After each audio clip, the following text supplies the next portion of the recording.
arkadaşlar. Bugün sizlerle birlikte yeni almış olduğum oyuncağı tanıyacağız. Hadi hemen başlayalım. İşte bu görmüş olduğunuz şirin çamaşır makinesi. Hadi hemen açmaya başlayalım.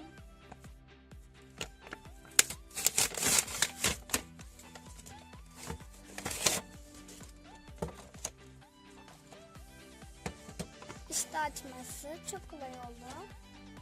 Hemen bir incelemek istiyorum. Altında pil koyma yeri var. Birazdan oradan pillerini yerleştireceğiz. Kapağını açmayı deniyorum. Bakın içi de çok güzel. Evet, şimdi hemen altına pil takalım.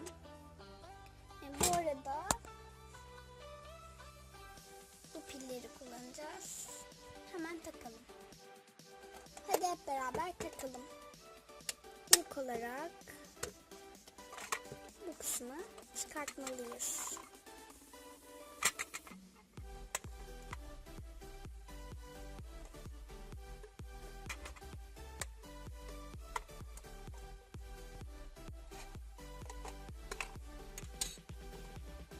Şimdi pillerimizi takalım.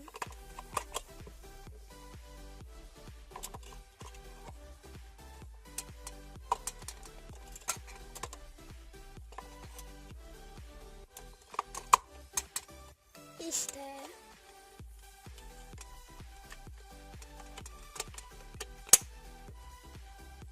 şimdi de tekrar vidasını eski yerine koyma zamanı.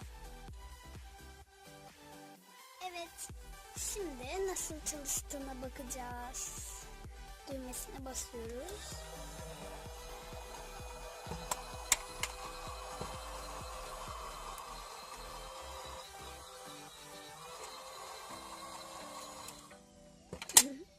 Hadi şimdi içine bir kıyafet atmayı deneyelim.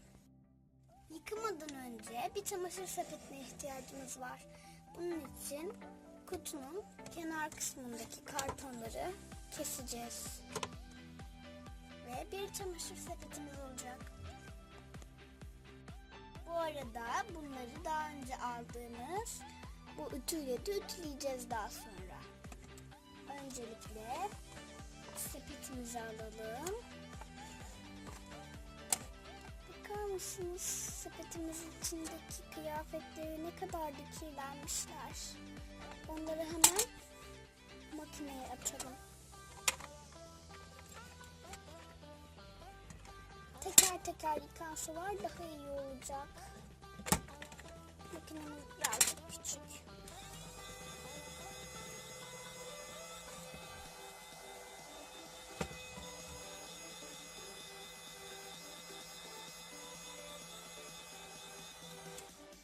Galiba bitti.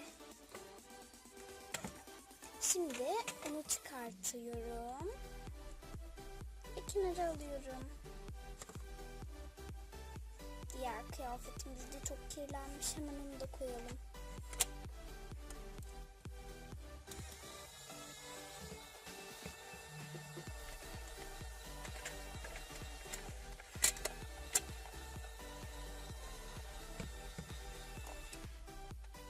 İşte. Şimdi onu da sepetimize koyuyorum ve bunları ütülenmesi için götürüyoruz.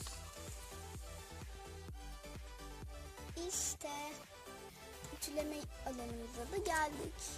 İlk önce şu kıyafetimizden başlayalım. Güzelce koyalım ve ütülemeye başlayalım. Hafifçe düğmeye basıyoruz.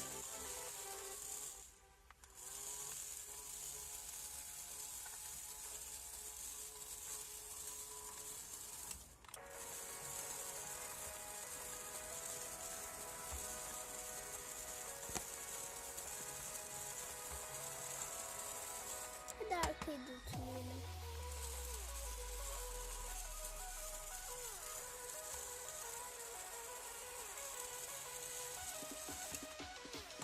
İşte tamamdır. kıyafetimiz tertemiz ve dümdüz oldu. Şimdi onun için alıyorum ve daha önce tanıttığımız Baby'lar emekleyen bebeğin kıyafetini alıyorum. Baby'lar mamalarını yedi ve kıyafeti çok kirlendi. Şimdi onu yıkadık, ütüleme zamanı. Güzelce ütülüyoruz.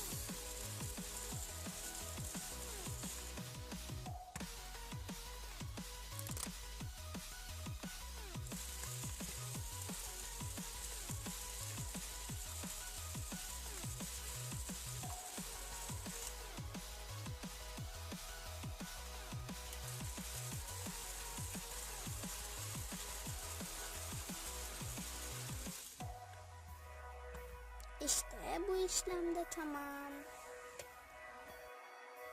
Evet arkadaşlar, ben bu oyuncak setleri çok beğendim. Umarım siz de beğenmişsinizdir.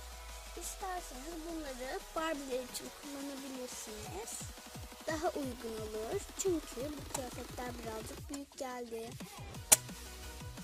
Evet, videomuzu beğendiyseniz kanalımıza abone olup videomuzu likelamayı unutmayın. Görüşmek üzere.